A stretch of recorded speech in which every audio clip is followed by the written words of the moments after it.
An absolute bombshell video from 2010 was released of Jeffrey Epstein pleading the fifth when asked about Donald Trump meeting with minors with him. Have you ever had a personal relationship with Donald Trump? What do you mean by personal relationships? Have you socialized with him? Yes, sir. Yes? Yes, sir. Have you ever socialized with Donald Trump in the presence of females under the age of 18? Though I'd like to answer that question, at least today, I'm going to have to assert my 5th, 6th, and 14th Amendment rights, sir. Now we see why Donald Trump has been so rattled ever since the DOJ took a peek into the Epstein files. MAGA is essentially a pedophile protection political movement now. I always found it weird that MAGA was so invested in the Epstein story, ignoring the fact that Donald Trump has been a close confidant with Jeffrey Epstein. I thought they knew something I didn't, but apparently they were just plain delusional. Many of these people thought that Donald Trump was playing 5D chess and only got close to Jeffrey Epstein because he had a long-term plan of exposing and taking down this pedophile ring. This is what many people in MAGA really believe. Meanwhile, in reality, Donald Trump is just a child fucker. You imagine the sex with this troubled Yeah, teen? you're probably right. She's probably deeply troubled and therefore great in bed. Back in the day. How come the deeply troubled women, Yes. deeply, deeply troubled, Right. they're always the best in bed? If for some reason what I said is true, I mean, they're just unbelievable. I've known Paris Hilton from the time she's 12. She's hot. Her parents are friends of mine, and, the first time I saw her, she walked into the room and said, "Who the hell is that?" Did you want to bang her? She is at 12, I wasn't interested. I've never been into that. Right. They've sort of always stuck around that 25 category. But even at 12, you were kind of No, like, but wow, I she's saw hot. her at 12. She was beautiful. But honestly, Paris gets knocked and this and that. But she's very beautiful. Her Is she skin dumb? is flawless. Donald, do you worry because you have a daughter who's a model? I do, and I have a deal with her. She's just 17, and she's doing great, Ivanka, and she made me promise her, swear to her, that I would never date a girl younger than her. So What? as she grows, Howard, as she grows older, Right. the field is getting very limited severely. She does have a very nice figure. I've said that if Ivanka weren't my daughter, perhaps I'd be dating her. Ivanka, what's the favorite thing you have in common with your father? Either real estate or golf. Donald, with your daughter? Well, I was going to say sex, but I can't relate that. My daughter, is. Ivanka. Yeah. She's 6 feet tall. She's got the best body. By the way, your daughter, She's beautiful. can I say this? A piece of ass. Yeah. She looks more voluptuous than ever. She's actually always been very voluptuous. Well, other than the fact I'm married, okay? Right. And I'm very happily married. I have a great wife. But if I weren't married, I'd be able to get all of the girls I want, except for possibly Robin. Do you think you could now be banging 24-year-olds? Oh, absolutely. I have no trouble. Would you do it? I have no problem. Yeah. Do you have an age limit, or would you? No, I have no age. I mean, I have an age. I don't want to be The like upper bracket, Congressman yeah. Foley with 12-year-olds. We are ruled by a corrupt, criminal capitalist class full of pedophiles, sex pests, and rapists. I will be surprised if there is a billionaire in our country who is not a criminal. Zionists are in complete shambles as France becomes the first G7 nation to recognize Palestinian statehood. Benjamin Netanyahu and Israelis are furious as the world continues to turn against the genocidal state of Israel. Israelis illegally blocked the creation of a Palestinian state for decades, which justifies all Palestinian resistance. Because what the corporate media will never tell you is the creation of Israel by the UN was contingent on the creation of a Palestinian state. Israel has been out of compliance with international law for decades, and they only get away with it because of U.S. veto power and the fact that no one is strong enough to take on the Zionist war machine. But don't let France fool you. This is pure political posturing. It is your obligation as signatories to the Geneva Conventions to stop genocide at all costs, not sending weapons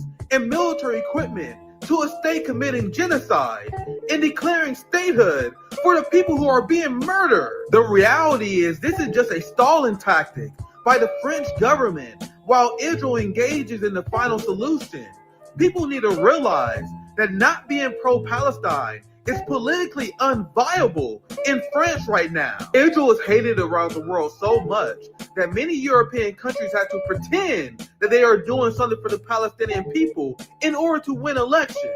So we must continue to put the pressure on so we can make it so Zionism is completely politically unviable and toxic to support in the West. What's poppin'? My friends, my family, we are back once again. Nick at prime time, I like that one. But I always gotta say the classic Nick at night. Welcome to another edition of Nick at Night. I told you guys, this is the new season 3. We got a very consistent schedule. 3rd straight stream this week, Monday, Wednesday, Friday. And I'm going to see how long I can keep the streak going. Yeah. Bro, you know how many people been begging me to do this? I for a long time, I've just kind of been like, hey, I'll just stream whenever I feel like talking about shit. But if I want to be serious about this, I do. Oh, man, let's ramp up. Let's see how far I can take this project if I actually care. Because I always view this as a hobby, as a way, as a side project, as an organizer to educate the proletariat. That's why it's never been like this grind for me. You know what I mean? Never been like this thing where I want to be like a giant YouTuber. But I was like, man, let's see what happens if I actually take this seriously as a project. So this is our Friday night edition, which would be much more rant friendly. Is Friday shows, I think it's going to be much more chill, and I'm going to have some friends on. I have my friend Matt from the Politically Homeless Left show who will be joining us here in the middle of the show here soon. Yeah, I had to start. I got to cook at least a little bit before I have a few of my friends on. So if you're enjoying my content, make sure you guys hit the bell. Just make sure you check this out. Monday, Wednesday, and Friday at 7 p.m. Eastern Time, 6 p.m. Central Time. I will be live. I'm going to see how long I can keep the streak going. I plan on doing this for weeks and weeks without breaking it. Maybe I can do a few months. We see. Big shout out to my friend Zoya's Love. Zoya's like, let's dive right into it. Obviously, the big ground shaking news that has Zionists all over the world screeching. Zionists are in full-fledged meltdown mode. They are in full-fledged panic mode because they are seeing themselves lose the battle of ideas, lose Americans, lose people in the West in a way that we never seen before. We are seeing politicians being forced to make statements where they never would have been forced to make before because people are turning against the Israeli apartheid machine. But before I continue with the story, it's very important for us to realize this is only possible because of the resistance. You guys understand that? If it wasn't for the Palestinian resistance, Palestinian statehood would be dead. Before October 7th, Palestinian statehood was dead on arrival.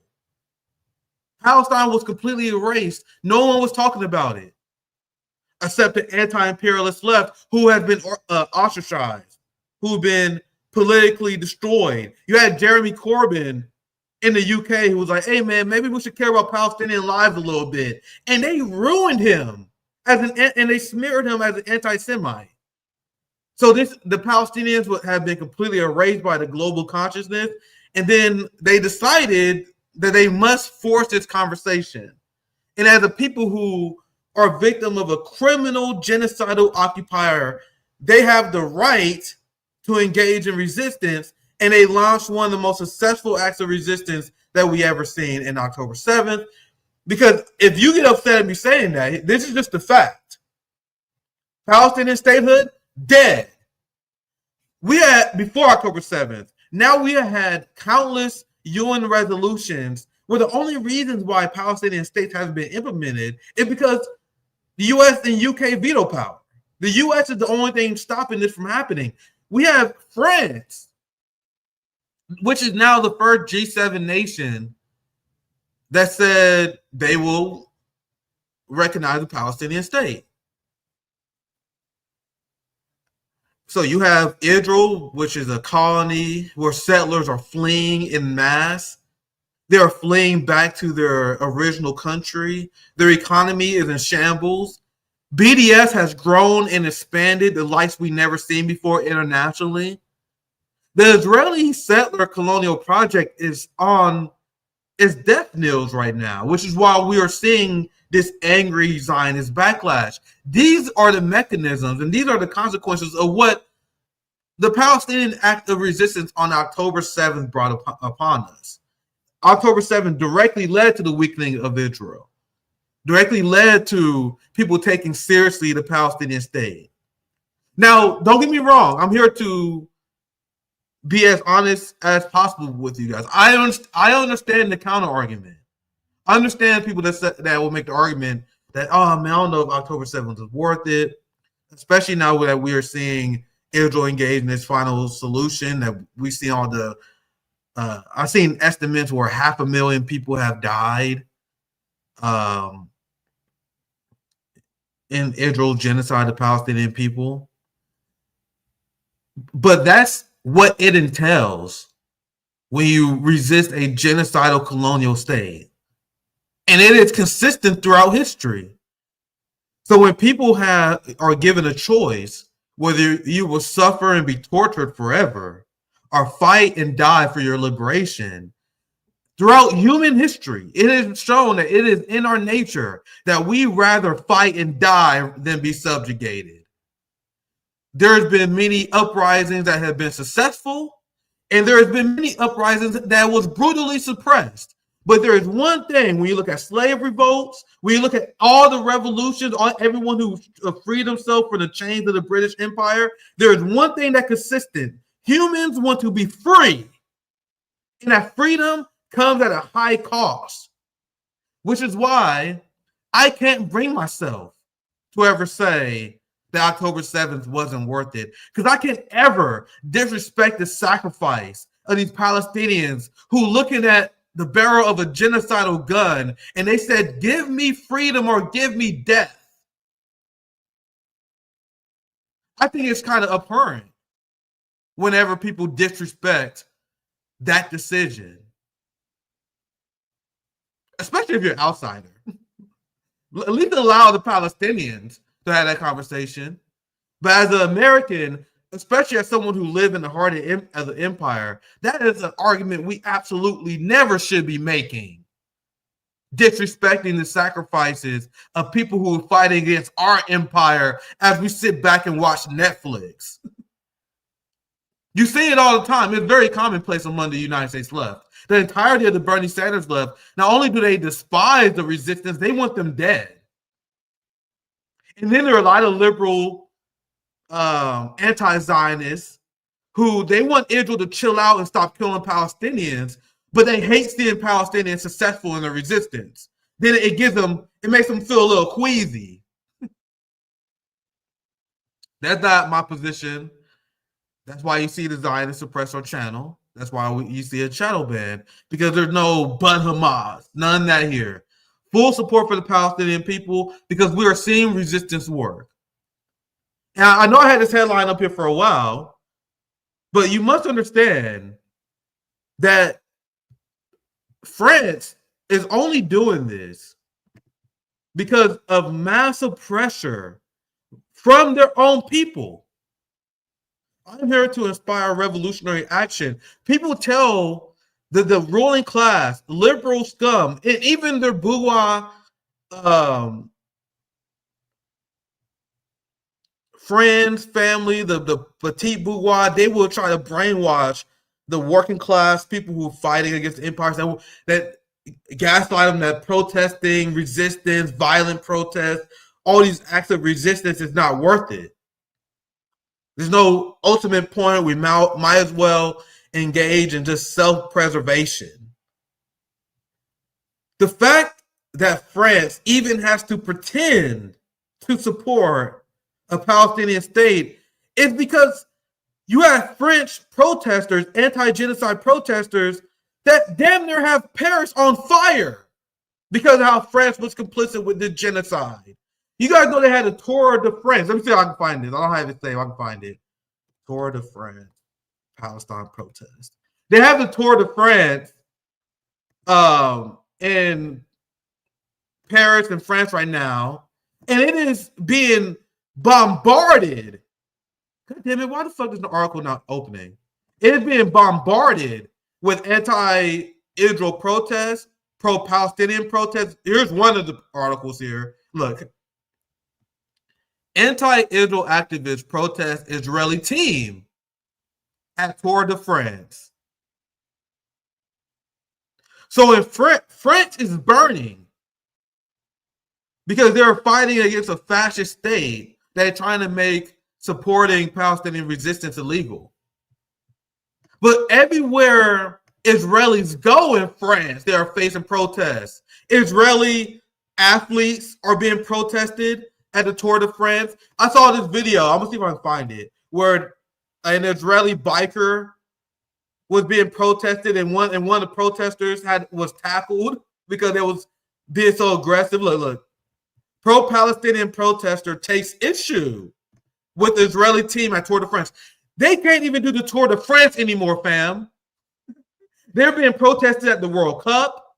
They're being protested at every single international sporting event. Do you guys think the French ruling class give a fuck about any sort of Palestinian state? Many politicians, especially in Europe and the West, they are being forced to speak out against Israel because it's becoming slowly but surely,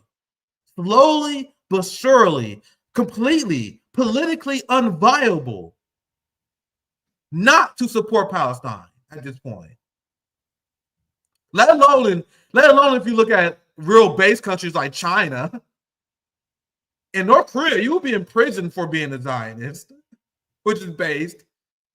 No tolerance for that in Venezuela. Brazil, among the Lula base, they are no tolerance for it. Why do you guys think Lula be clapping? Lula be clapping at Israel. Lula is extremely weak and annoying on a lot of issues, but he claps. We said that Benjamin Netanyahu in the military campaign in Gaza is similar to what the Nazis did. He literally directly called Benjamin Netanyahu a Nazi, and Israelis still haven't forgiven him for that. I got a lot of heat for Lula recently, but he's been really good on this issue. Why do you guys think that is? Do you guys think Lula is like uniquely brave? No, you can sound like fucking a Hamas radical if you're in Brazilian politics. That's how much they hate fucking the genocidal Israelis. That's why Brazilian society don't give a fuck if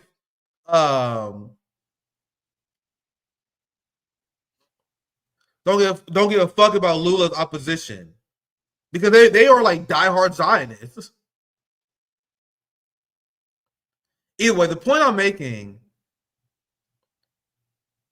is that the actions of the French government is reflective of the direct action of the pro-Palestinian movement. That's why you should always get involved. But, and I know that our French comrades know this. I know they won't allow Macron to mislead them, because this is a point I had to continue to make. France, as a signatory of the Geneva Convention, it is their legal obligation to stop genocide at all cost. Not only did they fail to do that, they armed and continually to arm Israel as they pretend they are going to support Palestinian State. This is just 2 weeks ago. As Macron is making statements about famines, as he making statements about why we got to stand for a Palestinian state, just 2 weeks ago, there was a report accusing France of continuously delivering military equipment to Israel.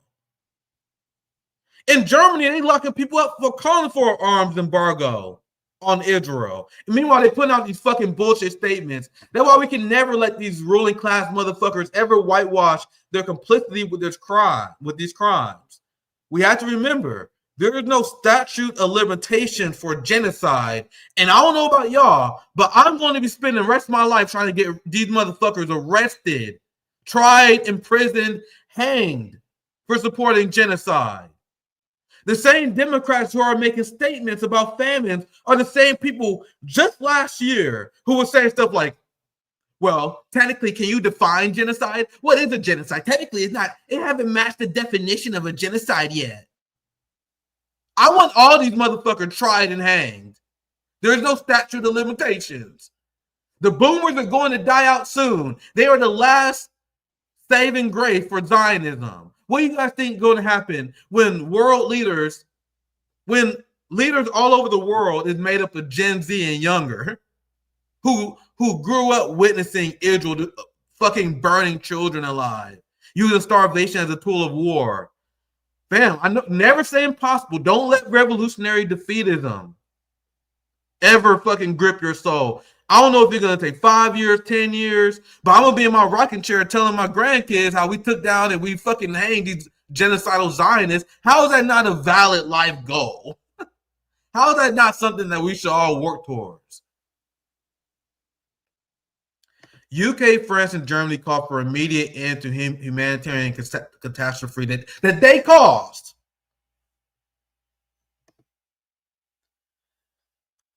So the reality is, and this is what I think this is really about, because the Zionist entity engaged in nonstop disinformation and misdirections. You understand? So right now, France calling for establishment of the Palestinian State as Gaza hits stage 5 in famine, which is irreversible, as they continue to engage in the final solution on Palestine. They call for an establishment of the Palestinian State, stalling and giving time for Israel to actually finish the job. So there is no praise for any leaders unless you're taking active steps to punish Israel and stop the genocide. Answer Allah. When you look at Yemen, our brave brothers over there, they are the ones who are actually in compliance with international law. I got my brother Matt Wineglass, who will be joining me, my friend who will be joining us here soon. It's your job to stop it at all costs, even if it means going after private business entities, BDS. And there are a lot of other valid ways we can go after it, but we can't say because we're on YouTube. But just know, it's all valid under international law. And Benjamin Netanyahu proves our point. Benjamin Netanyahu spent his entire career blocking the establishment of a Palestinian state. And I explained in my hotspot, everyone in the RBN community is educated about this, but they never tell people this in the corporate media. And I see so many conversations, these Piers Morgan's cringe conversations, these debates, and they're never brought up because everyone in the West is miseducated. No one, they don't even understand that the creation of Israel by the UN, spearheaded by the UK, was contingent on the creation of a Palestinian state. So Israel has been out of compliance for decades, ever since their original sin of the Nakba. Now, to be clear, I don't even agree with that because I don't think they have any claim to the land. But even based on their agreement, Palestine has a state. That's what the UN has been pressuring Israel and the Zionists in the West for decades over, and Israel has only gotten away with it because of U.S. veto power. So do you guys understand what this means? This means that Israel is a rogue criminal state out of compliance with international law, which means the people who are criminally occupied by this rogue state has a right to armed resistance by all means necessary. You aim and you shoot to kill. And I'll bring Matt in after I read this tweet. We strongly condemn President Macron's decision to recognize the Palestinian state. Who is he to say this? By what right? The answer to that question is might makes right. It's fucked up, but Israel is allowed to illegally occupy Palestine because they have the might, because they got the weapons, and they will kill anyone who get in their way. That is why it's absurd for anyone to condemn Palestinian resistance because they have the right to shoot to kill in this situation. Because might makes right. That's the only way they will get their liberation. I'm bringing my friend Matt in. We have my friend, I'll tell you guys on Friday shows. This is our first week of my new show at Nick and Night Season 3. I'm going to bring our friends in on Friday. I've been on the Politically Homeless Left show. We've been working on this show for a while, and I've been always wanting to bring you on. One of my friends from X and Twitter, Matt. I hope I'm getting the right wine glass. Thank you for joining us on RBN, brother. Thanks, Nick. Thanks for having me on. Great to be aligned with you here on RBN. And yeah, we've had some good opportunities to talk on different platforms. On the Homeless Left, we're on Rumble, we're on YouTube as well. Our first YouTube channel got terminated, as people don't know, for having conversations like this, for challenging the war machine, Israel-U.S. war machine, for challenging Big Pharma, for any sort of conversations that are challenging the state narrative. We get penalized, punished, and in our case, we got terminated. So we had to start a new channel. THL Presents, but we're still the Homeless Left, and we're still doing what we got to do, and we're still fighting the fight. So thanks again, Nick, for having me on. Yeah, it's always great. I'm glad we finally able to do this. I was on the show. Make sure you guys check out the Homeless Left. I just went on my long monologue, started the show while I was pretty much covering France recognizing a Palestinian state, and this is why I just showed. I want your reaction to the story, and we can start off with you there. Your reaction to France recognizing Palestinian state. And I know you've seen all the screeching from I don't got time to show you guys, from Tom Cotton, like all these diehard Zionist politicians losing their fucking mind. Yep. Marco Rubio losing his mind. So what's your reaction to this? Any commentary regarding Israel's action in Gaza and France's reaction to it? Well, I mean, just this tweet from Netanyahu alone, this is the narrative from Israel. It's been this way. He's still using verbiage like in the wake of October 7th. Like, how dare he do this at this point in time? Like, okay, so you've had this ability to manipulate the West and particularly the citizens, this manufactured consent that there needs to be some sort of diabolical. Well, I guess it's for justice, right? You have to get Hamas. It's always get Hamas. But we've known the whole time that it's about a security state. Israel, in no way, shape, or form, ever is going to allow Palestine to exist as a state, because that will compromise their security. And what is their security? Their security is the ability to control these other people and prevent them from having any sort of military, any sort of recognized state, the things that come with having a state. So that was never on the table. For Macron to do this now, it is interesting timing. He's obviously right to do this now. I question the timing on it just because why didn't you do this a year ago? Why didn't you do this 2 years ago? So here we are. Like you said, the pushback from the Zionists is pretty insane. Like tweet after tweet coming from just condemning Macron, condemn. And it's just like, look, if you want to be honest as a Zionist, if you want to be honest about what your intentions really are, and that is to never give Palestine its own recognized state, and you want to get rid of Hamas, which means get rid of all of them, just be honest about that. Don't pretend that you're trying to work out a deal. But here we are, and at least you got to commend Macron for doing this, even though the timing is very interesting on that part of it. Yeah, I need to read the specifics, but I was reading a broad overview of what the French plans call for, and there's something else that we should be extremely suspicious of, because France has conditions. And like, we support a Palestinian state with conditions. Like, they already know they're gonna say stuff like, we support Palestinian state, but Hamas must be evacuated, which, once again, I would oppose that. It's not your job to say that. That's what they're already leaning towards. And that's the liberal Zionist two-state solution plan. You guys know that, right? Like, whenever you guys hear Bernie Sanders say stuff like, I support a two-state solution, you know that motherfucker wants to get rid of Hamas, right? That's all those resolutions say. That, hey, we support Palestinian state as long as Hamas put down their arms and we have a fucking puppet government.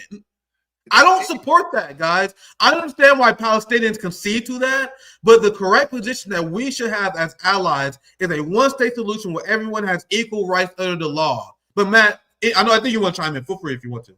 Oh yeah, no, this Hamas excuse it's exactly, these are the liberal side. Like, Bernie's the best we got. He's the radical lefty that still says Israel has a right to defend itself. AOC, Israel has a right to defend itself. I'm going to continue to fund a genocide. I mean, this is the radical side of things. And we know that's not radical. That is part of the establishment. That's part of the Zionist mentality. And it's only pretending to be on the side of the people, which we take the side of humanitarian. By the way, guys, it's not hard to get this right when you're not part of the tribe, when you're not part of your cult. It's easy to call this stuff right because we take the side of human beings. We take the side of humanity. And yes, of course you have a right to defend yourself. If you're in a place that you're being illegally occupied and there's an apartheid state, you have a right to defend yourself. So no, we don't condemn Hamas. We give the Palestinians a right to stand up for basic human rights, which a lot of the rest of the world can see. We're in the minority is the West right now. The minority are the Zionists that are they're just extra loud. So we have to hear them every day. But that's not how the rest of the world overall is seeing this. So Macron is doing the right thing. Again, interesting timing that he's doing it now. Yeah, and I'm telling you guys, I'm gonna spend the rest of my life dragging people to my position. Like it's crazy to see that. You guys know I've been covering this ever since I started as a citizen journalist, way before October 7th.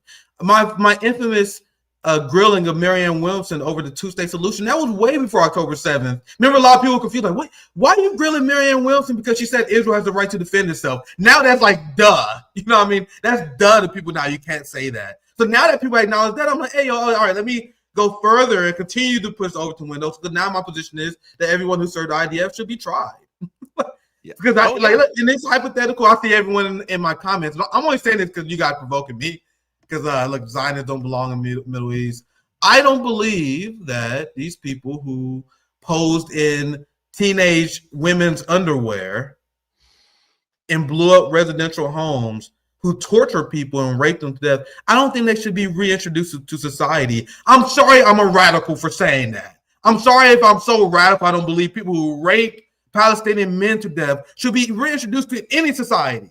So I know people are not on my side on that yet, but I promise you I can make the argument. I will continue to make this argument for the rest of my life because genocide don't have any statute of limitation. But go ahead, man. I don't even want to chime in. Oh, no. I'm saying, like, we make the comparison to Nazi Germany and we say, okay, so how is this behavior any different? Not to mention, I'll go further. I'll go with you, Nick, on this. I'll say at least the Nazis knew that it would be a bad look. If not that they had social media at the time, but they knew it'd be a bad look if they announced it to the world, gloated, showed everybody how horrible they were. They kind of try to keep it a little down. Yeah, to that point, man, a lot of people forget that people didn't learn about the crimes that Germany committed literally to like years later. A lot of people forget that it wasn't until years afterward people were like, holy shit, what? So Germany did a better job concealing and they had a better PR plan in Israel. They're like, we don't give a fuck. We're gonna do everything and we're gonna live stream it. But go ahead, Matt. That's a great. But I think that is what comes with the territory when you have educated your base, whatever this Zionist base is, and it goes beyond Israelis. It goes into, we talk about Christian Zionists, we talk about all the different types of Zionists, which is let's be absolutely clear, Nick, we're talking about a mindset. This is not against a race or a culture or any sort of lineage. This is against a mindset. And you have a choice when you wake up every morning. We all have the same choice. What type of mindset are you going to have today? Oh, I think today I'm going to behave like a Nazi. I'm going to behave like I have a superiority complex. I'm also a victim. And so, look, you make that choice. So therefore, we have a right to criticize that, not just criticize the choice. We have a right to condemn that choice. And it's your call if you want to wake up tomorrow and change that mindset and go, you know what? Maybe I'll stop being a superior complex psychopath that wants to look down on every other person and give myself a free pass to do anything I want and gloat about it on social media when I murder and rape and destroy and starve to death people. And I'm gonna maybe that's the wrong mindset. I'm going to back off of that and no longer be a Zionist. So when we know that and we understand that it is a choice, this is not against a race or a culture or a bloodline. This is against a mindset and it needs to be stopped. I'm with you 100%, Nick. And we gotta call it out. We got to be as loud about it as possible. Yeah, I'm sorry to be extremely anti-Semitic right now, but I don't think you guys have a right to starve children to death. I apologize for that gross. I know ADL about to write an article right now for me saying that. Now let's deconstruct this tweet. I never actually finished reading it. But now I have Matt here with me. Let's see how much of this content we can get through today. I appreciate you guys for watching me. Please like, share. I'm live Monday, Wednesday, Friday at this same time, 7 p.m. Eastern Time. Nigga Night Season 3. We said we strongly condemn President Macron's decision to recognize the Palestinian State next to Tel Aviv in the wake of the October 7th massacre. Such a move rewards terror. Like, that's cope, because what did I just tell you guys? I told you guys that October 7th, and it will be studied as an extremely successful act of liberation and resistance. Because before October 7th, Palestinian statehood was dead. After October 7th, Palestinian statehood is on the table. Now, so this is Benjamin Netanyahu complaining about his L, essentially. Yeah. I don't like the way he phrases it is wrong, obviously, because it's not terror. He said it rewards terror. It's not terror. October 7th is a legal military operation. You don't have a legal right to arm resistance until you win.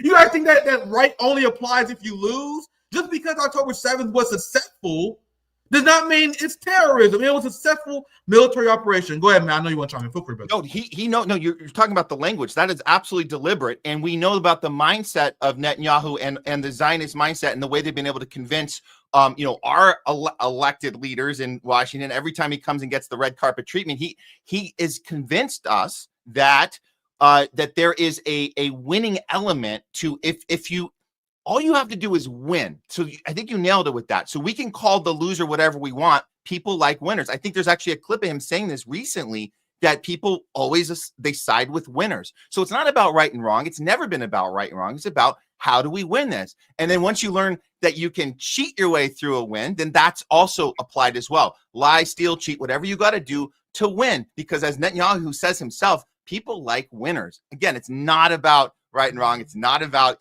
being so history will decide this based on the winner, according to Netanyahu. But that's not a sustainable method when there's so many of us being vocal, and we have the the paper trail on our cell phones. We can see everything that's happened.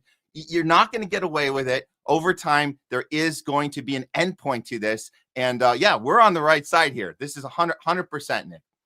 Why do you guys think they have to lie about October 7th?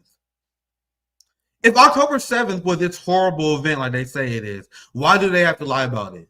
People still say, oh, there was 1,200,000 that was murdered by Hamas. That has long since been debunked. We already know that the IDF murdered countless of their own people, firing Apache helicopters and blowing up Israeli citizens. Yeah, we know this, and we know that there is no evidence that there was any mass sexual violence in October 7th. I debunked that thousands of times. Like, it doesn't even inherently make sense.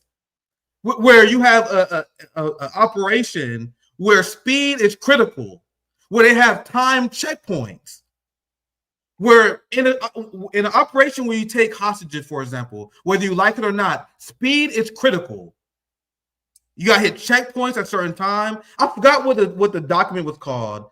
But Israel and the United States released how they spied into Hamas and their operation, and they explained how they had these checkpoints. Like if you're reading how the October 7th operation was designed by Hamas, everything was timed, and that's how you have a successful operation.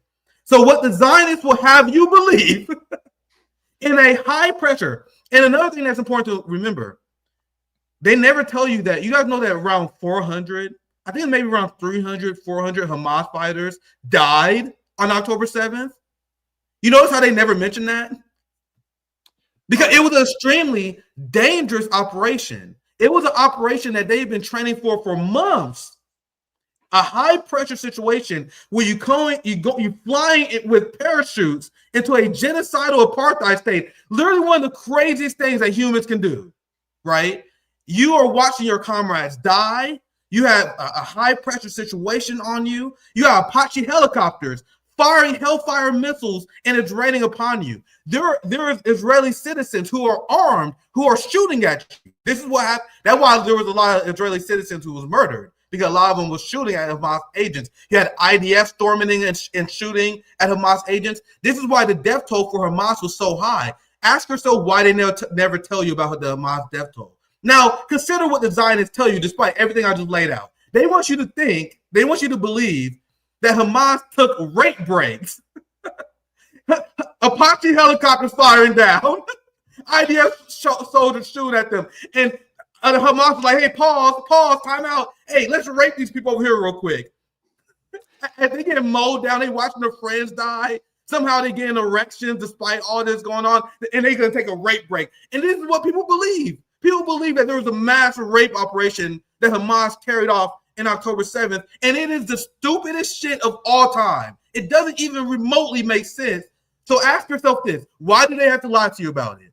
Why do they tell you guys these ridiculous stories? But, Matt, I think you're muted. If you want, I know it was a long rant. I just had to make a point. Anything you want to add? Oh, yeah, no, that's part of the game. The game is you say the thing and then you win just by saying it.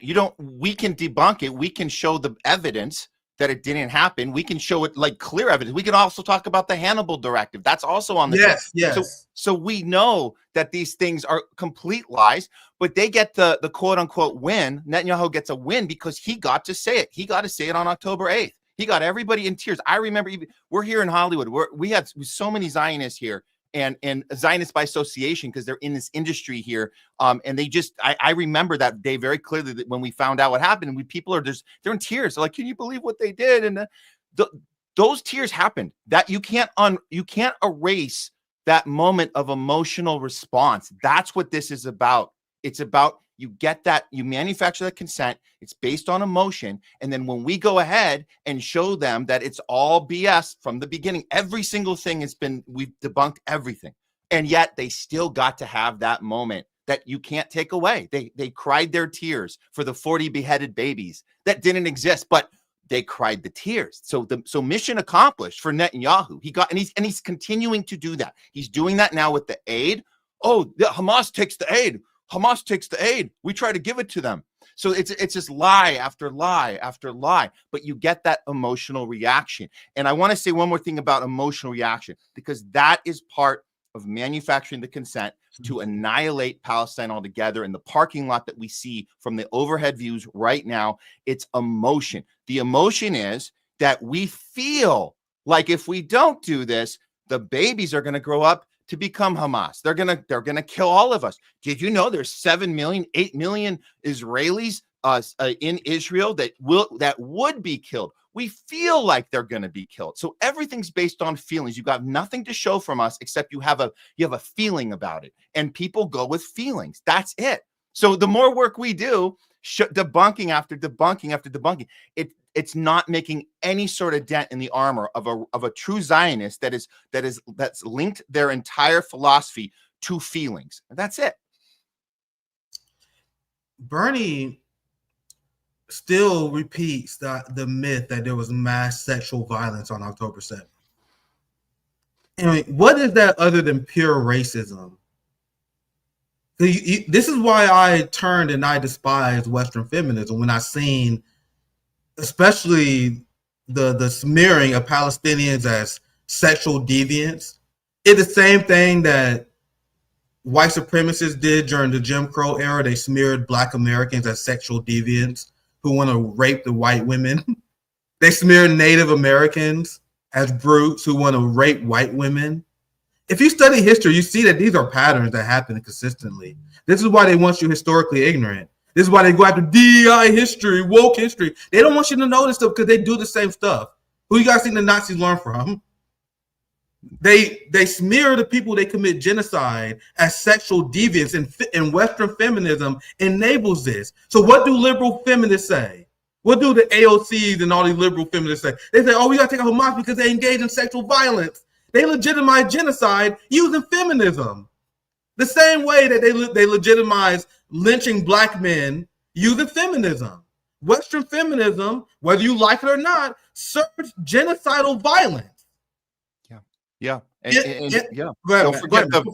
Don't forget the prison industrial complex led by by Biden in the 80s and the 90s, when he's basically creating this character, this dark, scary Black man in the alley that's going to rape your daughter, rape your mother, rape your sister. So we got to crack down And so the prison bill that went through was based on these ideas too, Nick. And like, this is the stuff I didn't notice at the time. I didn't see it. I thought, oh yeah, we're looking out for people. No, you're playing people against each other, and you're leveraging, you're manipulating people to have, like you're saying, have these racist ideas about people, and then that's how you get people on board for whatever policy that you're endorsing or whatever bill you're putting out there, because you're taking advantage of that fear that you've created when it's completely fabricated. Yeah, these are the same Western feminists who want to regime change Iran because they're not allowed to have OnlyFans. Like, this is what even modern Western feminists, I realize this is garbage. Like, if you want to support women, you support the liberation of the working class. You support mothers and give them paid maternity leave. You give them health care. You don't bankrupt them when they have children. You provide for them and allow them to thrive. The liberation of the working class is the most feminist methodology you can follow. Communism is the most pro-woman ideology in the world. You don't need Western garbage liberalism, which only leads to genocide. And it's crazy it took me so long to realize that. Like, these are the kind of things I realized over the last few years. Yeah. This is what decolonize your mind means. This is me more talking to my audience here. Decolonize your mind, reading theory, reading history, and you realize that these ideology was placed on the working class to dumb us down and get us accepting of these genocides. And it's wow to see how successful they are. Because you see people who otherwise smart, they're like, free Palestine, they see through everything. They're like, oh, we need regime change in Iran. Look how they treat women. They're not allowed to have OnlyFans. Like, it's stupidity. Because people don't fucking read theory. They don't know history. They don't understand the dynamics of class war. But Matt, do you want to chime in? I told you guys Friday is more of a rant session more than anything else. Matt, anything else you want to add? No, I love it. I love it, Nick. We're always ranting on our show too, but like I love it. We just like let it all out, or anything we because things are going so fast and we're having these breaking news, and like we got to vent sometimes. So I do appreciate that.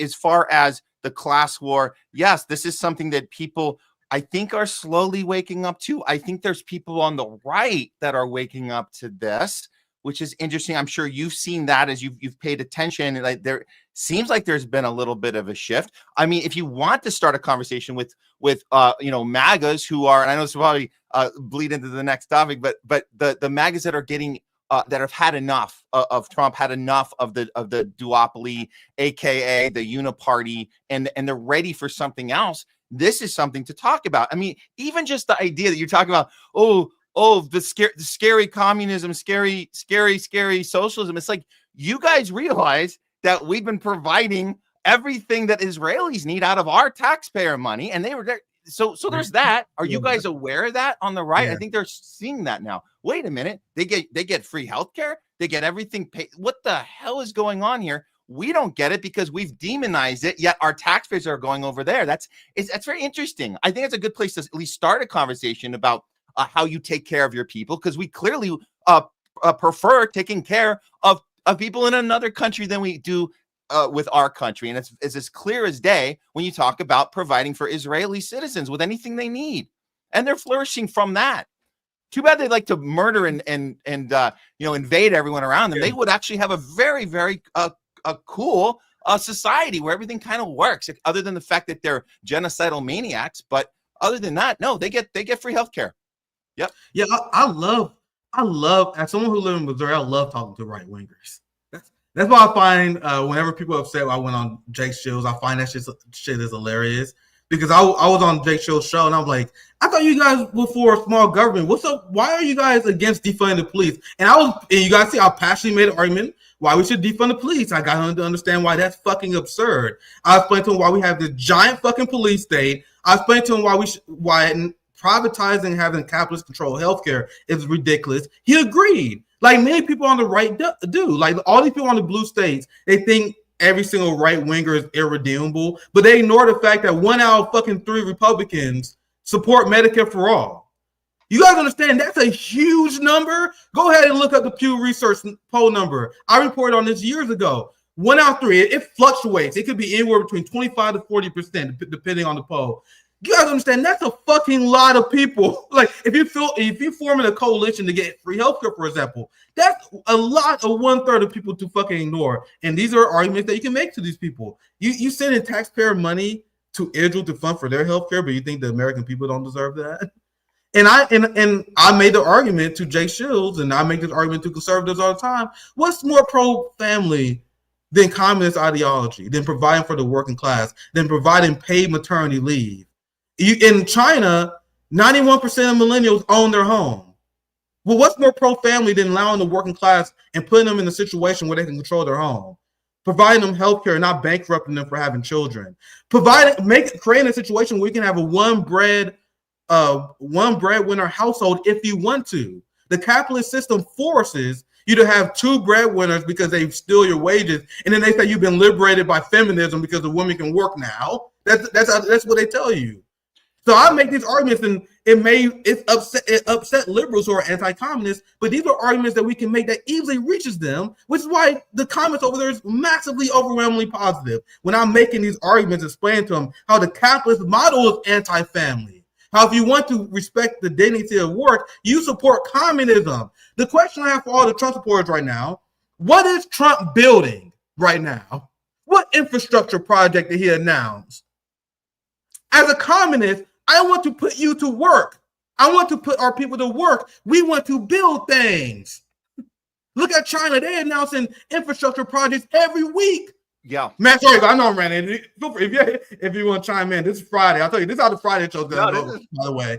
But China is building shit. MAGA, what are you building? Trump, what are you building? What are you doing to put people to work? You know what they're doing? They are canceling high-speed rail in Texas. But go ahead, Matt, if you want to chime in. No, the high-speed rail. I mean, that's just that example alone. I mean, you look at Russia, you look at China. I mean, you look at the technology that they've implemented into the infrastructure, into the society. It's unbelievable. And like, how are we still holding on to this failed model? I know, like, just by revealing that comparison, that alone should be enough to get you curious.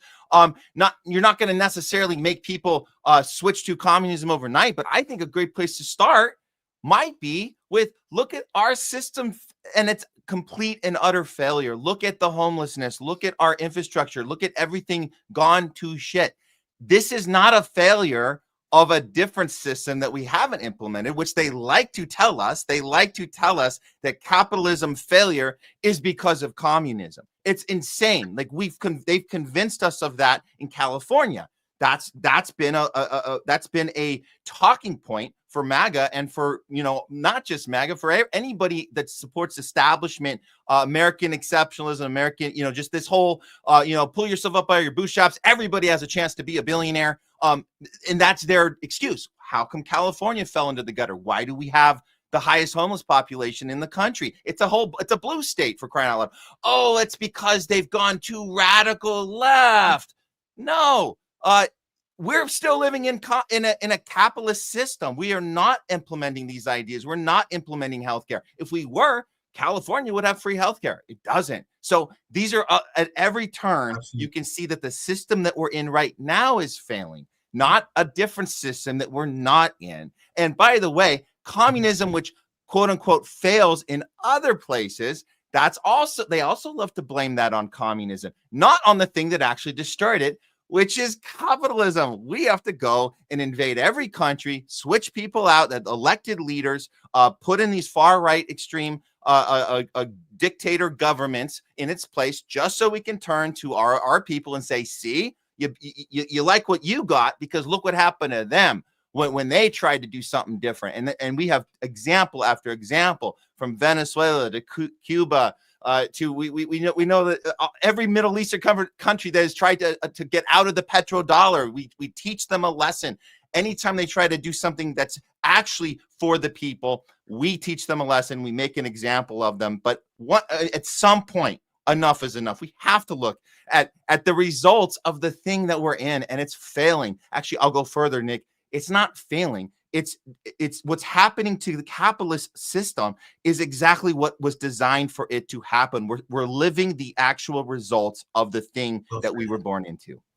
Very well said. That's what you guys see. Why this is why I had to bring Matt on, because Friday is gonna be a lot of those random shows. The last show of the week. I got a lot to say. A lot to get off my chest, and I'm going to continue to have these conversations. I live in Missouri. I'm more used to talking to right wingers. This leftist echo chamber is new. You guys realize that someone who lived in Missouri my entire life, sold cars in Kansas. I'm around like the most fucking Trumpiest of Trumpy. I'm literally selling cars with middle-aged white dudes who have MAGA hats on. I'm more used to being around right wingers. Being in a leftist echo chamber is new to me. That's why people who live in liberal blue states, they're like, man, you can't talk to those people. It's useless. I'm like, you're useless. It's not useless. You are useless, because whenever people tell me that, they are essentially admitting that they never changed anyone's mind before.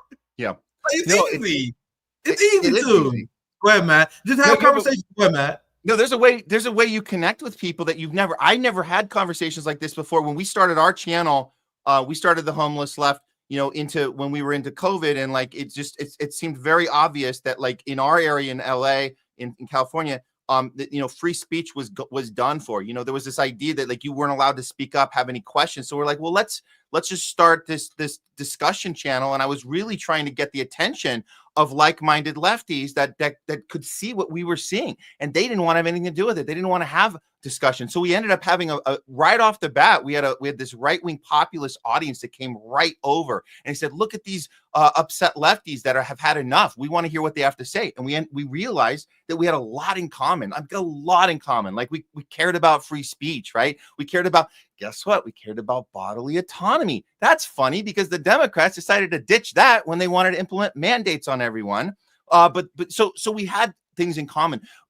People actually don't want to be in war. They actually are anti-war. Generally speaking, if you just put it out there, they want to stop any war because it's not good for us. It's good for obviously war companies. It's good for the billionaire class. It's not good for us or anybody else around the world. So these are things that we connect with. We can have these conversations. And I have to say, I admit it. Like, I mean, I enjoy those conversations a lot more than some of our captured friends here that just haven't seen the light yet. I mean, slowly they're waking up, but there's so many of them that say vote blue no matter who, and they will double down at every turn, and they will never, ever engage, because if you say something that challenges their tribe in any way, they just go livid. They're like, we are no longer friends. We cannot talk anymore. And it's just like, what happened? What happened? So whoever's willing to talk, let's talk, and let's, plant these seeds little by little, I guess.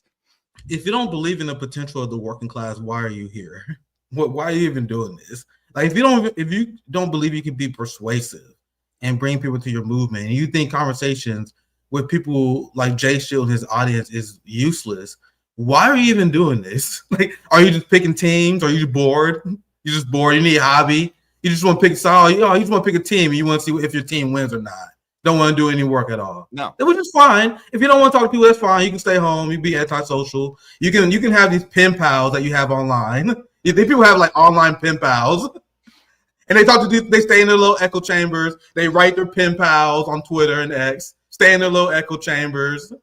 Like, we don't want to talk to anyone on the right. Yeah, I kick out racist family members. I'm not going to change their mind.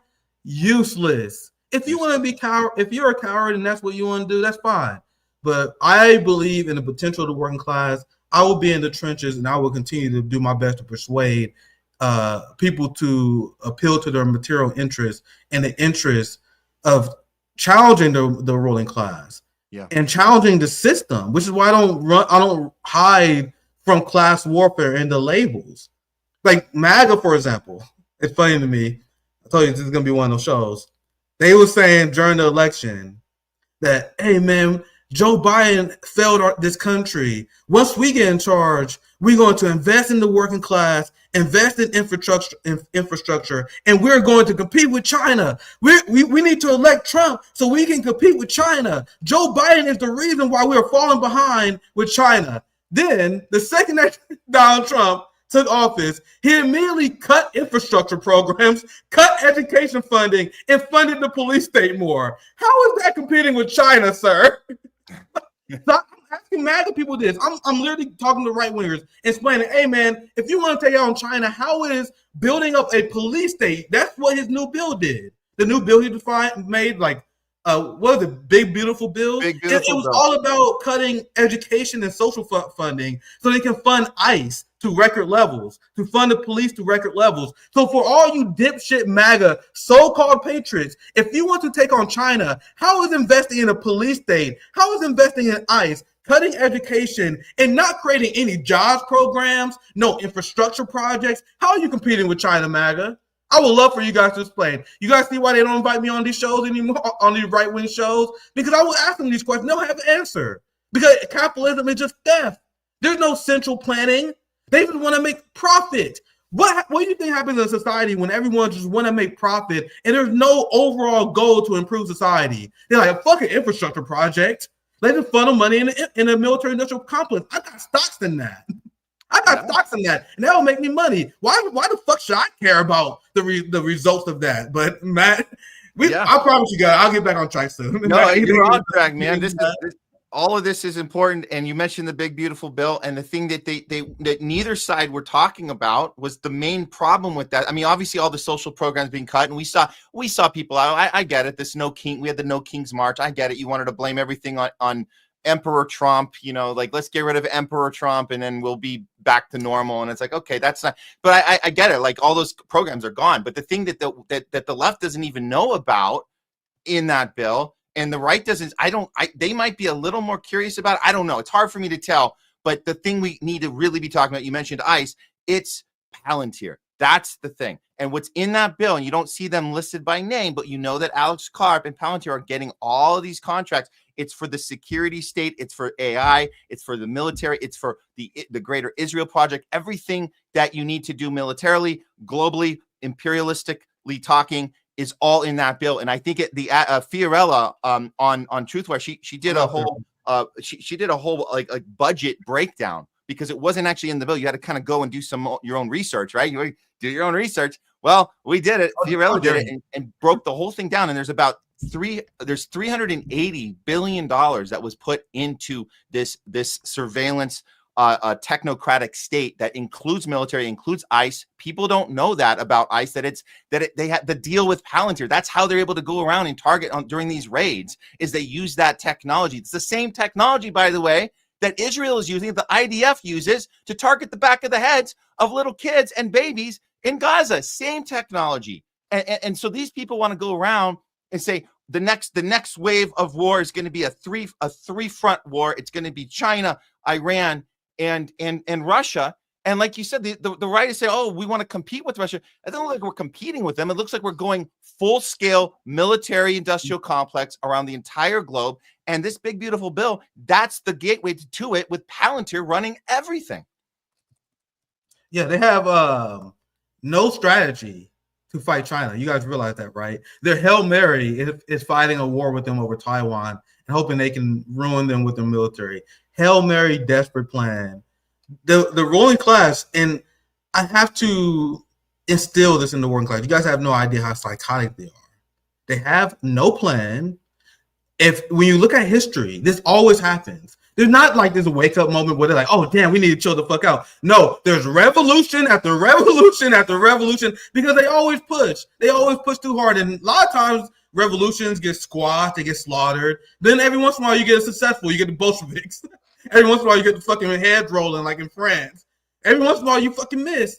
So these ruling class people, they're not as smart as people give them credit for. They wake up and they go to sleep with dread in their heart. They are deathly afraid of the peasant. You understand me? There have been many kings who wrote about how they fear the peasant rising up and killing them. That is the fear that is implanted in these ruling class bloodlines. You know, these Bush bloodlines, these people who are connected with fucking kings, the Elizabeth family. They all connected. Obama cousins in the royal family. Like, it's all this connection. In their family tradition is fearing the peasant, fearing the working class. You understand, working class is a historical analysis. These are things that don't change. We are seeing the same thing right now. We are seeing the capitalist class fearing the working class so much that they're not investing money to build. They're investing money in what? A police state. Yeah. They're building cop cities as we are seeing a record amount of homeless. We're seeing a record amount of people in medical debt. We're seeing people who can't afford homes. We're seeing the dismantlement of the working class in the United States. And the actions of the ruling class is build a police state so we have an army to squash consent. Yeah. Dissent, yeah. That's their plan. Part of that police state, a big essential component of that police state is the censorship industrial complex, is taking away our free speech. We're seeing this over and over. Just this we saw this in the last few days come up. There's another ADL pushed bill legislation in the House right now called the Stop Hate Act. So they're talking about fining all the social media companies for us having these discussions right now. If you're on YouTube, if you're on TikTok, Twitter, they're going to do it's a $5 million fine if the social media platform allows terrorist behavior on their platform. What is terrorist behavior? Well, just like in Netanyahu's tweet you showed earlier, Nick, it's the whatever you decide it is what it is. So terrorist activity might be this conversation we're having right now. Anything that's disrupting the military industrial complex, the state narrative, the war machine, all of it. This is the threat. We are the threat, and they can implement that with the new technology, with the Palantir technology, and they can target people. They can target us before we even commit the crime. They can say your profile matches someone who will commit a crime, and we define what crime is, and we define what we think you're going to do in the future. It's Minority Report. It's Terminator. It's all of the movies we grew up thinking was sci-fi fantasy. It's come true right now. But that is let's not like put that aside. That the free speech, the crumbling and the crackdown against free speech is what we all need to get disruptive about and stop this from happening. Because I think that this act might actually pass. It was like a bipartisan bill. They just put it on the House. It's called the Stop Hate Act. So we're trying to look into that and see if it has any leverage. But Jonathan Greenblatt is standing right there saying we got to do this. We got to protect people from hate speech when we're just calling out their diabolical plans. But this, I think what you said makes sense, Nick. It's they're afraid of the working class. They're afraid of the peasants, and they don't want us organizing. That's the bottom line. Yeah, and as much as I can continue bouncing these ideas off, I'm gonna read some super chats, and I'm gonna do one more segment for tonight. I'm gonna keep these Friday streams to around 90 minutes. I'm glad I brought on Matt for this therapeutic rant stream more than anything. I don't know. I'll definitely probably have to edit the title of this video because I'm definitely not gonna get through all the topics. But I'm definitely gonna finish. What I'm gonna do right now, I'm gonna finish the story about the UK and Germany and France speaking out against the famine in Gaza, and France recognizing Palestinian State and why they're most ultimately full of shit. But let me read a few super chats, and then I'll finish and get through this last segment. This is my friend O Crow. Big shout out to my friend here. Continue to stand on business and breaking echo chambers.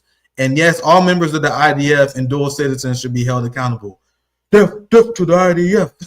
I'm gonna get banned for saying that, especially those APAC and CUFI sellouts. I don't know what the last one is.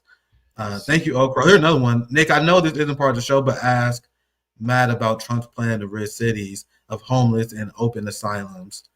Oh yeah, I just saw how Trump is. He has an executive order where he's gonna force mayors to stick the police state on the homeless population. Because, and Matt, I'll pass it to you after this thought here, but the capitalist plan to fight the homelessness problem is build a police state and weaponize homelessness. It's to build anti-homeless infrastructure. You guys see them benches with the spikes? They literally spending taxpayer money just to make life uncomfortable for the homeless because they have no answer. Meanwhile, look at the DPRK. You know, the country they say that's falling apart? Look at Pyongyang. No homeless population. Because they provide free housing to the people, by the way. The evil government, the DPRK, provide free housing, free healthcare to the people. But they're supposed to be so evil, by the way. They're a police state, but they provide housing to their people. Okay, that's a crazy police state they got over there. China, by the way, we're the homeless population in China. The crazy police state in China, we're the crazy communist. Communism doesn't work, guys. 68% of GDP is state-owned properties in China, by the way. For people, oh, China's capitalist, 68% of their GDP is state-owned property. Apparently something's working, right? No homeless population. So Trump's answer to this is to stick a police state on people. That's the capitalist answer. But Matt, do you want to answer this question? Yeah, no, this is exactly what the way you solve homelessness is.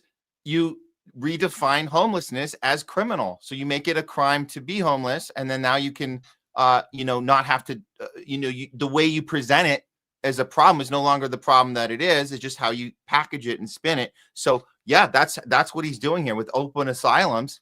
Up the police state, make it a criminal activity, and then the public will, I guess, will stop caring because now they're doing things that are illegal.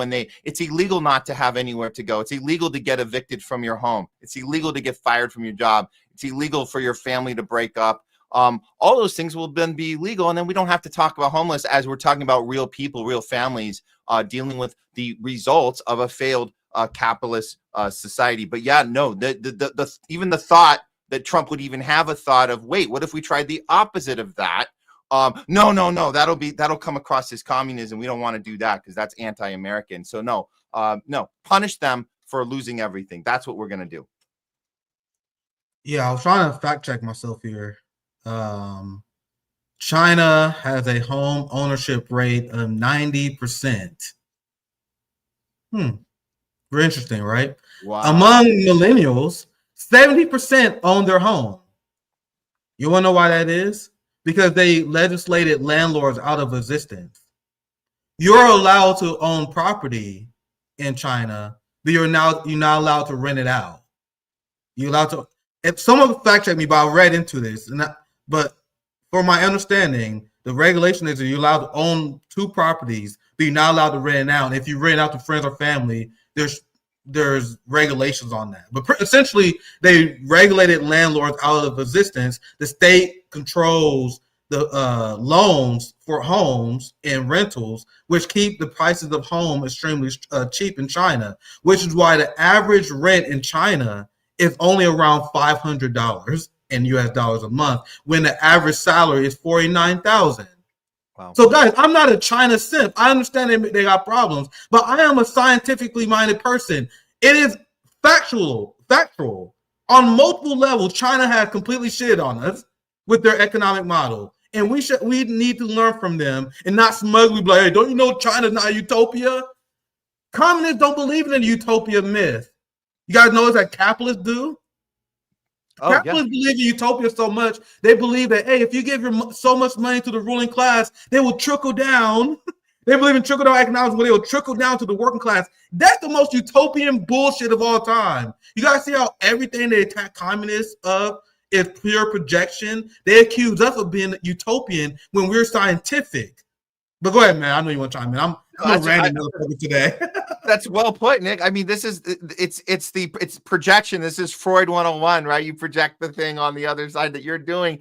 No, the trickle down. I mean, how are we not over this yet? How is this still something? Well, the reason is because this "Make America Great Again" adage, it's been in our lexicon over this last decade. It is about it's just restructuring of repackaging of what we knew the 80s to be, this cowboy, Reagan coming in on his horse and hat, giving us the trickle down Reaganomics, and then the Democrats taking that, the torch being passed to Clinton, and the whole way through the 90s, you had this where both sides are America. Well, we call it America first, but it's really a billionaire class first. And don't worry, guys, we'll trickle it down to you. It's coming. Don't strain your neck looking up for too long, but you'll know it when you see it. We're going to shower it down on you. And no, it won't be our piss showering down on you. It'll be money. Just hold off. It's coming. Be patient. Now, I don't know why we can't just ditch this altogether. The reason we can't ditch it is because you're just going to keep getting repackaged each decade as to like it's a brand new idea when it's the same thing they're using to keep us down, keep the peasants down, right? Because they're, like you said earlier, they're afraid of the peasants figuring this out. I appreciate you hanging in there with me, Matt. I'm gonna get to the last segment here soon. So we covered again back to the official news story after that sermon, after that rant section there. Can we cover how France is covering for their complicity in genocide while arming a genocidal state by saying, oh, we're going to support statehood for the people that we are murdering with our weapons? Oh, congratulations, Macron. You're so brave. But by the way, to show you guys how much labor is filled and led by genocidal Zionist scumbags, you have Keir Starmer, after Emmanuel Macron did this bullshit, essentially this virtue signaling nonsense.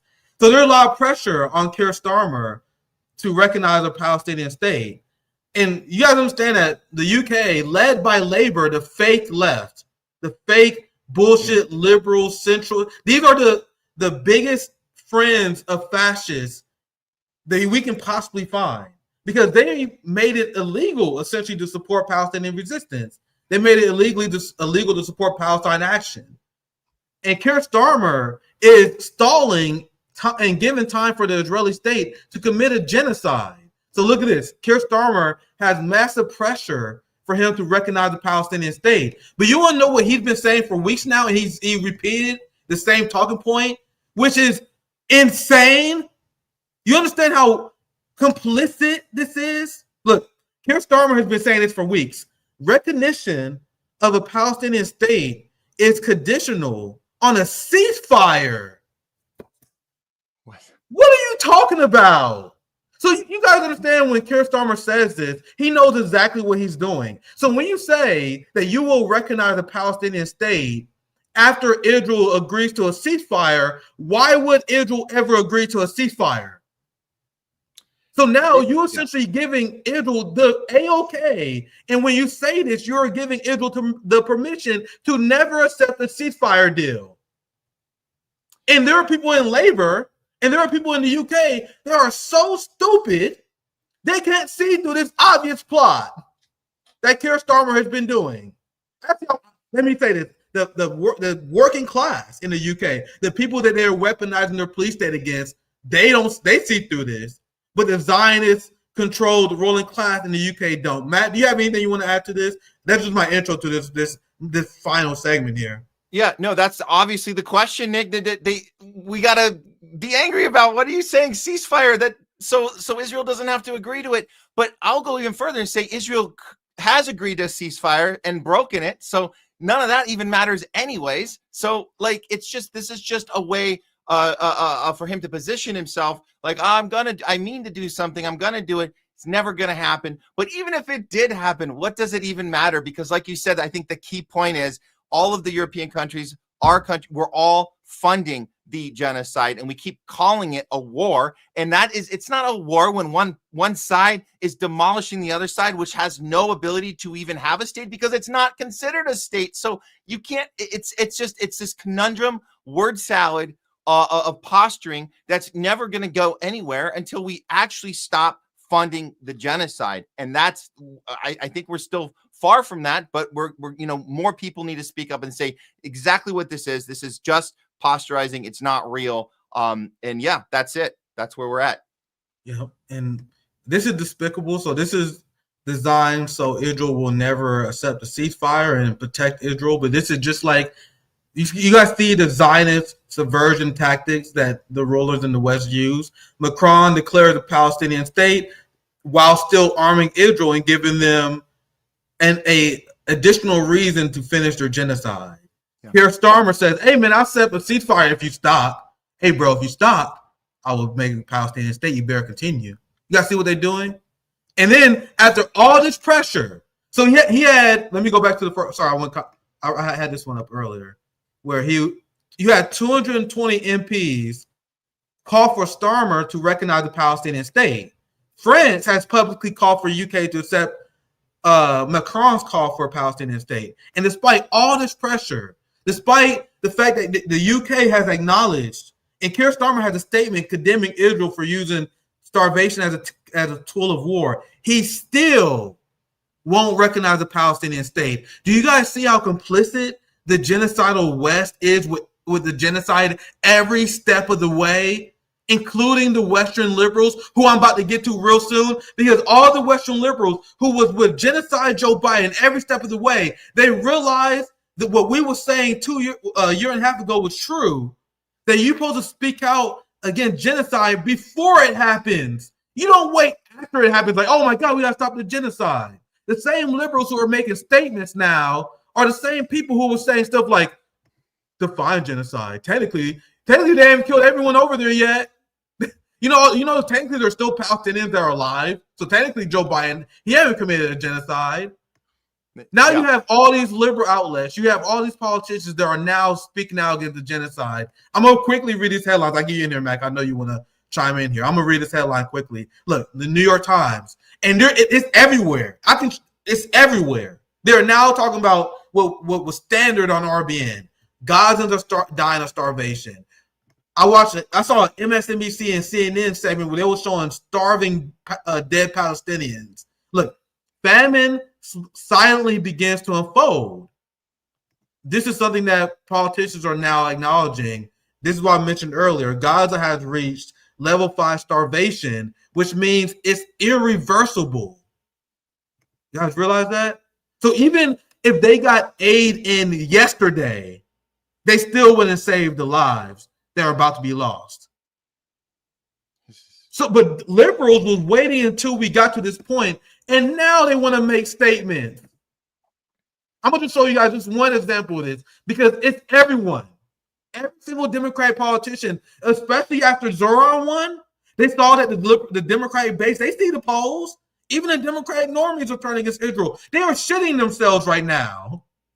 So now, after the genocide is taking place, now that they know that this is a historical event that they will be tied to forever, you got Amy Klobuchar saying this shit. I'm not going to play the video. I'll just read her statement. You got to see the video. For the sake of time, I'll read. She said, acute malnutrition is rising. Hundreds of Palestinians have been killed in recent weeks while seeking food. So you guys see how all these people are now trying to bail themselves out and now trying to rehabilitate their own image, exactly like we told you guys they would. Yeah. Meanwhile, this was Amy Klobuchar just a few weeks ago, hanging out with Benjamin Netanyahu and the same people using starvation as a tool of war. Meanwhile, she putting out statements. You guys know our friend Bree. She says, "This you?" Showing her hanging out with Netanyahu. Matt, anything you want to add? But there's all these Democrat politicians pretending that they was against this. I'll share this. I'll let you respond to this. I'm trying to get through the receipts as fast as I can here. Like, for all the liberals, by the way, because there are a lot of Democrats and a lot of liberals that are only caring about this because Trump is in charge. Never let them forget that they was the ones who was calling UNRWA terrorist. When we did our propaganda watch segments, they was on CNN. You had these liberals on CNN, Anderson Cooper, all these people, Jake Tapper, Dana Bash. They was repeating uncritically that UNRWA was a terrorist organization facilitating this famine. And now they are turning around, and I am about to fucking bash my head in my keyboard seeing this. I'm seeing Dana Bash doing segments like, oh my God, the starving Palestinian children. It's so sad. You're the one who did segments smearing UNRWA and aid organizations as terrorists. Look, U.S. officially bars UNRWA funding after Biden. Yes, Trump is responsible. I am not letting him off the hook. But you guys see how liberalism enabled this? But Matt, feel free. Sorry, anything you want to add here? Yeah, I do, Nick, and I think it's actually worse than that they're on the surface. It looks like they're doing 180s. I don't think that it necessarily is a 180. I think that you can do both at the same time. This is how you do it. You have to acknowledge that they're starving to death. You don't have to acknowledge why. So you can still be a genocidal maniac, a funder of this thing. At the same time, you can push the propaganda or allude to the part of it where you're like, well, maybe they wouldn't be starving if Hamas hadn't been taking the aid. That's what Netanyahu's been going around saying. That's what they're all take the storyline from the top down, so they can do both. And I think it's even more infuriating that they're not necessarily changing their stance. They're forced right now in this moment to acknowledge the starving to death, because it's not, it is irreversible. And you have it used to be 2.2 million living there. We know at least 500,000 have been murdered. So you have at least 1.7 million that are facing this starvation, and it has been irreversible at this point. So you have to acknowledge it. But just because you acknowledge it doesn't mean you have admitted to be wrong with the things that you've been signing, the bills you've been signing to get the money to spend on the actual genocide, which caused this. So it's not necessarily a 180 here. It's just an acknowledgement because they know they have to, because we all can see it. Yeah, this is I still didn't get to the Maxwell story either. Fuck. But this is the clip of Donald Trump. I think I'll cover the Maxwell story on Monday. I think that's what I'm gonna do. I want to keep this Friday show to 90 minutes. So you already know we probably had to edit this title for sure. But you know, I told you guys Friday show is gonna be more chill. It's always good to have a therapeutic rant session in the week. This will be the last thing I'll show. So everything else I don't cover, I'll get to Monday. Shama Sawant joined us next Friday. I have a lineup of bangers coming up. I have my my Hotspot Bros live stream is coming up very soon. Nice. You guys know I got my regular series with DDG as well. Shama's, I think I'm gonna have her come on. She said she won't come on every once in a while, so that's gonna be a new regular series with me, Nick, and Shama Sawant. She's gonna be featured on here a lot. So there's a lot of great content coming up here soon. I'm very excited for the future of this new program we have every single night, Monday, Wednesday, Friday. Hopefully you guys enjoying my madman rants. Here at Trump essentially endorsing genocide, and he's playing his role. He's a genocidal Zionist maniac. And by the way, what they will never tell you in anywhere on Western media, Hamas has said so many times that they're willing to lay down arms if they establish a Palestinian state. They said from the beginning of this conflict that they are willing to have a 100% hostage and prisoner exchange if Israel ends the war. They wasn't even asking for statehood. They had October 7th as a plan to free the thousands of Palestinians hostages that Israel kidnapped. That was the plan. It wasn't an act of terrorism. So Hamas later comes out and says, hey, man, we'll release all the hostages if you release all the Palestinians you have in torture dungeons. And that's the start of this conflict. No one ever tell you guys this. No. The West is brainwashed and propagandized to the level that most people can't even recognize. People don't even understand what the nature of this conflict is even about. Yeah. So you have people on the right that say stuff like this all the time. You will even hear from these fake-ass, quote-unquote, anti-Israel right-wingers where they say, well, Hamas never negotiated.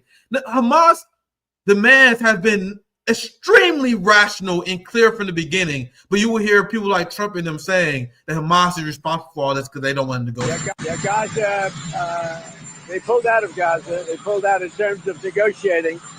It was too bad. Hamas didn't really want to make a deal. The deal that Hamas made was that we will release all the hostages if you guys end your military campaign in Gaza. I dare a Zionist or a liberal Zionist, and Bernie Sanders believed that Hamas is unreasonable.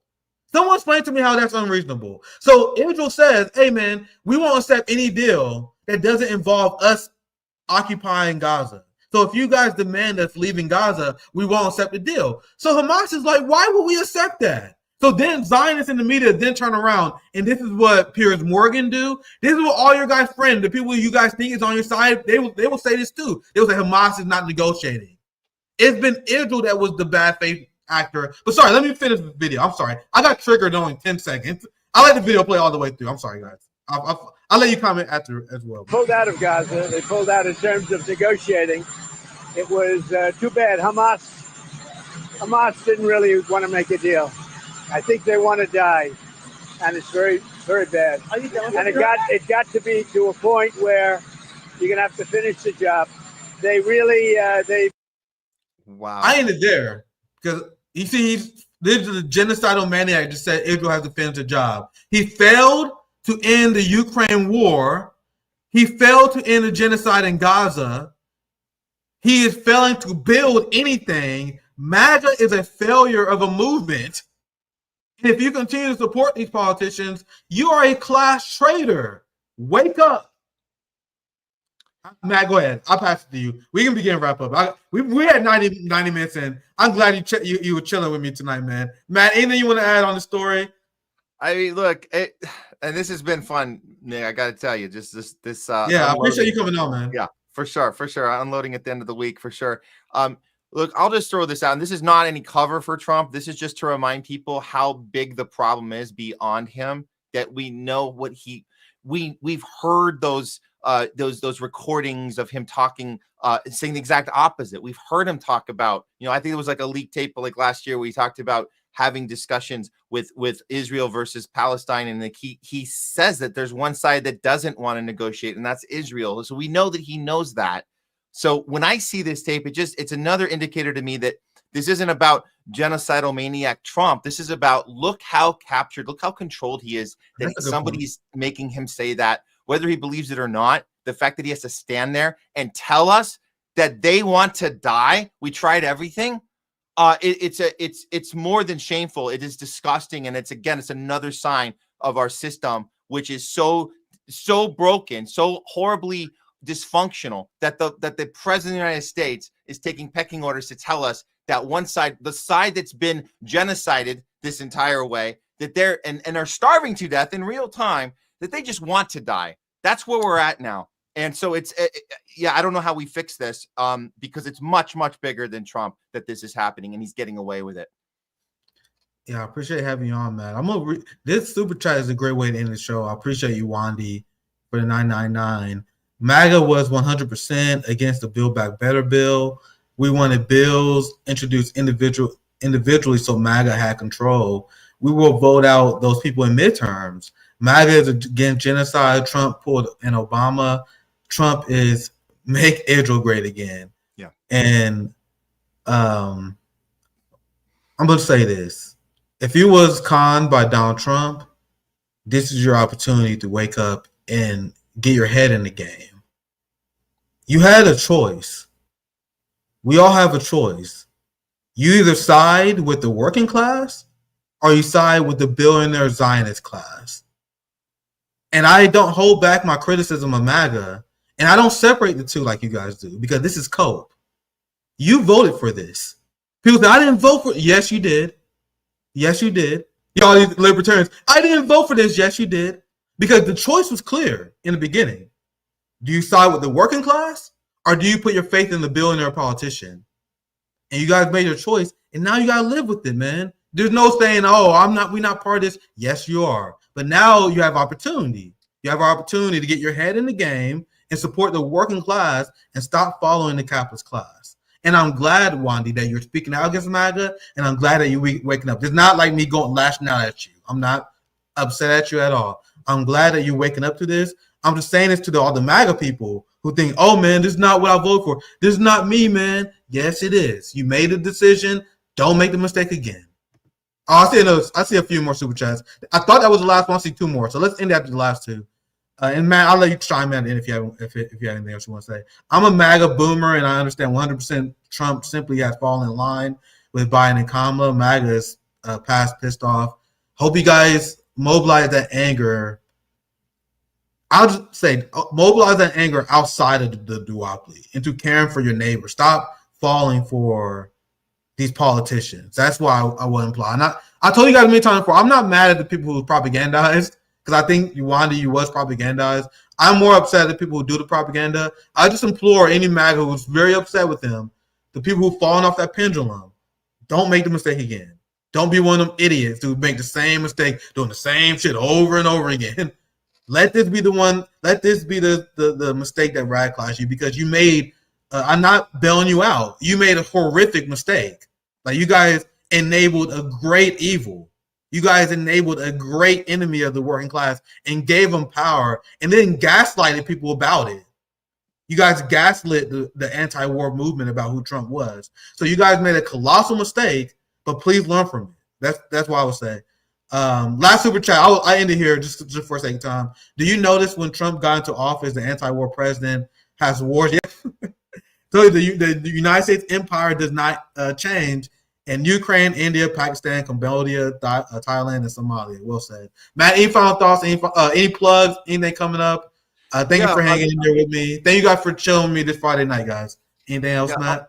I'll say this just to end on a high note that we are in a remarkable point in time where there are MAGAs speaking out, like Wendy and others watching a show. There are people that have had enough and they're being vocal. They're not waiting till down the line where a lot of us waited till after Obama's 8 years when we were like, wait a minute, that wasn't that wasn't cool what you did. So it's nice to see it in real time, them calling out. I think we're at a significant point where you can actually have a real populist movement now where people are realizing, yeah, we effed up, but now we can see it. We can't unsee it. We're not going to go back to the two-party duopoly anymore. We're done. So I think that's and the Epstein stuff, which is, I think these are moments, these aha wake-up moments where you can't unsee what is behind that curtain. You've already seen it. So it's not time to shame people. It's time to enable people to be vocal and to say it's time for that change. And we're never going back to that uniparty, that duopoly. We're never going to be tricked again.